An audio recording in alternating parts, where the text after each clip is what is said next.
کی مخالفت میں بیٹھے ہو، دیکھ لینا وَتُعِزُّ مَن تَشَاءُ وَتُذِلُّ مَن تَشَاءُ۔ اور پھر آپ کا بھی تو کہہ دیتے ہو جی وہ فلاں مولوی صاحب تھے، ان کے ساتھ پہلے مناظرے کی باتیں ہو رہی ہیں، پھر جفی ڈال لی آپ نے تو اس کی بات کا جواب دینا تک نہیں گوارا کیا۔ آپ کے اندر جرت نہیں کہ آپ اس کے ساتھ مناظرہ کر سکیں۔ من دون اللہ کے لفظ پر آپ کو کتنی بار وہ چیلنج کر چکا ہے، آپ کے اندر جرت نہیں ہے۔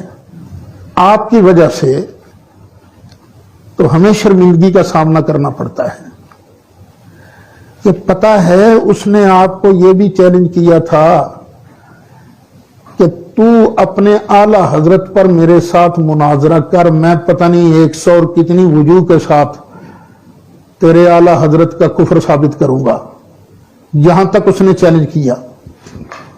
اور آپ لوگ برملا کہتے ہو کہ میں پاکستان میں اعلی حضرت کا واحد روحانی بیٹا ہوں، تو کیوں نہیں آپ نے جرت کی ان کے ساتھ مناظرے کی؟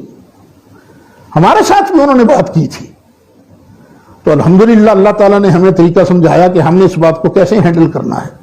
آپ جو لوگوں سے چندہ لیتے ہو نا، تاج الشریعہ سیمینار کرنا ہے، مفتی اعظم ہند سیمینار کرنا ہے، فکر رضا کانفرنس کرنی ہے، خدا کے لیے وہ چندہ حلال کیجئے۔ اور وہ بیٹھا ہے آپ کو مناظرے کا چیلنج کر رہا ہے، آپ اس کے چیلنج کا جواب کیجئے اس کے ساتھ مناظرہ۔ یہ گزارشات ہیں میری، امید ہے آپ اس پر ٹھنڈے دل سے ہو۔